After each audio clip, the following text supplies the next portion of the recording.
Sir, please debate with David Woods or say something to him as he says lot of rubbish things about you and other Islamic scholars. This person, Sohag Ahmad and few other Muslim brothers have been continuously asking this question that, oh, why Dr. Zakir Naik not debating with David Woods, and they keep on asking this question several times, and I didn't think it was important, but now finally I've taken the question to give them the reason. Firstly, you have to understand that anyone that challenges a person, it's not required that you should accept the challenge. As far as you realize, there are many non-Muslims who are becoming famous just by trying to criticize a popular person. Generally, it's a general rule, whether Muslim or non-Muslim, if he criticizes a popular personality or a celebrity, that person becomes famous. This is a common thing, it's nothing new. So because of that, David Woods is one of the Christians who has spoken against me and spoken against some of the other Muslim scholars and tries to challenge them. Why I have not accepted such challenges? The reason is that first of all, we should not give publicity to such people. That is the reason I didn't want to answer this question. Then I thought of answering the question without taking the name of David Woods. If you go to David Woods' YouTube, you find that he has spoken against me, and those videos that made against me gets views more than 1 million or close to 1 million. So we're giving him free publicity. There was a time when I was involved in the dawah in my initial stages in the early 90s, and when internet was new. In the mid 90s, internet was new, and when I went to America in the mid 90s, one of the first sites that was against Muslims was Answering Islam, and the person who used to run this site was Joshin Katz. And that time we were new in the field of dawah, and when anyone wrote against Islam, I used to go out of the way and reply to them. Anyone wrote against me, I used to reply to them. And then I realized the moment we reply to them, we have another 10 counter questions. So what we realized, that my positive work is being stopped. If really that question is a logical question or a question that deserves a reply, should be replied. But these frivolous arguments, at that time when I was new, I told Joshin Katz that, okay, do you want to debate with me? You're writing against Islam. He said, do you think I'm a fool to debate with Dr. Zakir Naik? That was his reply. So if you see in the initial stages of my dawah in the late 90s, in the early 2000s, I had many debates.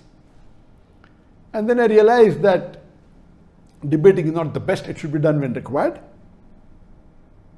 But better is to talk about, give lectures on similarities between Islam and Christianity, similarities between Islam and Hinduism. But when required, yes.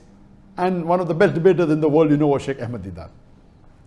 But then we realized that there were people who started challenging me. And one such person was from USA again. I'll tell you his name. Sam Shamoon.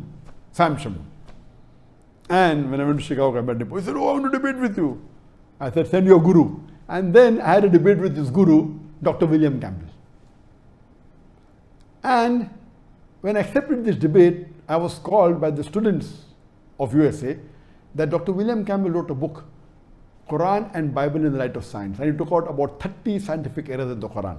And for 8 years, no Muslim replied. So this book was doing a great damage for the dawah of the Muslims. And no one replied, so I took up the challenge. I read the book and I went and I debated with. And alhamdulillah, in Chicago, there were two groups among the Muslims. One group was against the debate. What is this? No one replied. And now this Zakir, who is this young man coming from India, how will he reply? So half the Muslims were against the debate and half the Muslims were for. Alhamdulillah, the debate took place in Chicago and Allah's help was there. Allah's mercy was there, and it was a very successful debate. So much so that after that, alhamdulillah, William Campbell, who got a doctorate in writing a book against Islam, mashallah, it lost its popularity. Later on, then I made a policy that after my videos started becoming popular, then I had a rule. I will only debate with those people who are popular. Then we realized that those people who are not popular started challenging to become popular. And I'll give you a very good example. You know Sheikh Ahmed Hijab, he debated with Jimmy Swaggart. And Jimmy Swaggart at that time was one of the most popular televangelist. He was multiple times more popular than Sheikh Ahmed Hijab. Many people told him, don't go, he will chew you and spit you. But Alhamdulillah, Sheikh Ahmed Hijab had the help of Allah and he gave a knockout to Jimmy Swagat. We have another example, he debated with Anis Furosh. Anis Furosh wasn't known at all. But when Anis Furosh debated with Sheikh Ahmed Hijab, Alhamdulillah, won him lock, stock and barrel, but Anis Furosh became popular. So what we realize that when you debate with someone who's popular and an unpopular person debates with a popular person, the unpopular person becomes famous overnight. So why should we make the unpopular Christian missionaries as popular? So then I had a policy that anyone wants to debate with me should minimum have at least 2% of the audience that I have in my largest gathering. And earlier I said that anyone who can gather 10,000 people individually for a lecture, I will debate him. After that, there was a middle person who requested him to debate with Shri Ravi Shankar. And you know, Shri Ravi Shankar is one of the most famous Hindu preachers in the world. One of the most. It comes in number 1, 2 and 3. And he has a large following. He has a audience of 20,000, 50,000, alhamdulillah. I accepted the challenge and we had a debate in year 2006 in January in his hometown Bangalore. And Allah's help was there. It was a very successful debate. The topic was concept of God in Hinduism and Islam in the light of sacred scriptures. Since 2006, there are many people who challenge me for a debate. And when anyone challenges me, I say that I don't waste my time. There are hundreds of people who address large audiences. They're very popular. And my largest gathering that I have given a lecture is previously was in Kerala, then it was in Kishanganj, Bihar, where more than 1 million people attended. So 2% of 1 million is 20,000. So my criteria was I would not mind debating any non-Muslim on any topic of comparative religion as long as he can gather minimum 20,000 people for his live lecture. Not a conference. In conferences there are 20, 30 speakers. They might not have come for him particularly. So if a person gives a solo lecture and if he can get audience of 20,000 people live, not on the YouTube, not on the Facebook, 20,000 live sitting, then I don't mind debating him.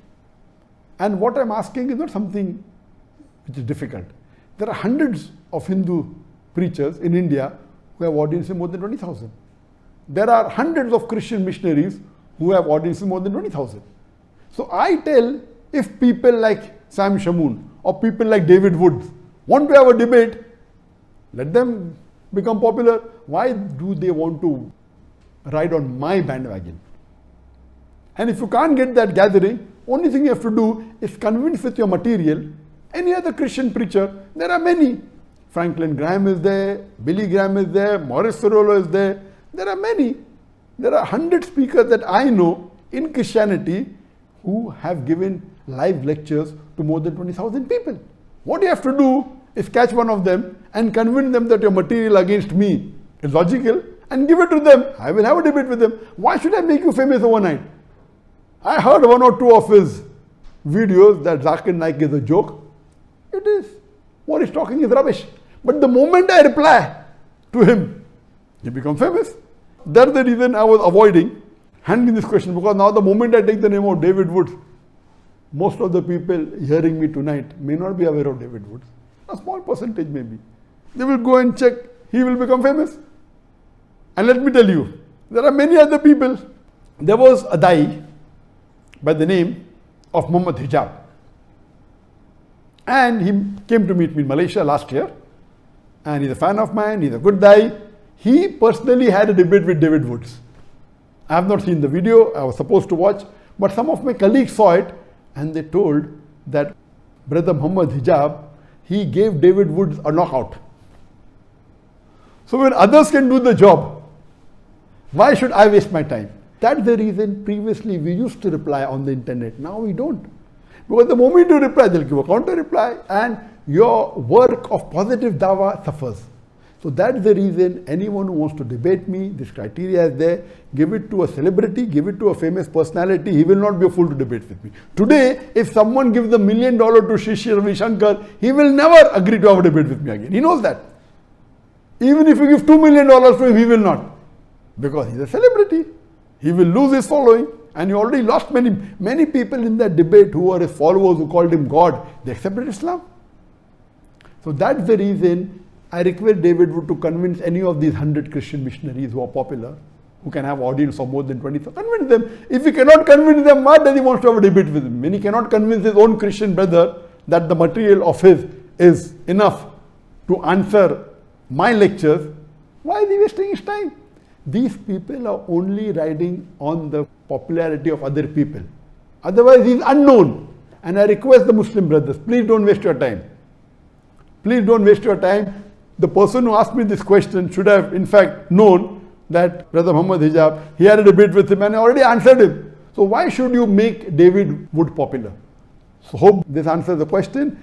And because I met this criteria since 2006, in the last 14 years, no one has ever wanted to debate me. One of the fans of Sadhguru told me, will you debate Sadhguru? And Sadhguru is a popular person, is not as popular as Sri Ravi Shankar, but he's popular. I told, okay, I accept it, I know he's popular.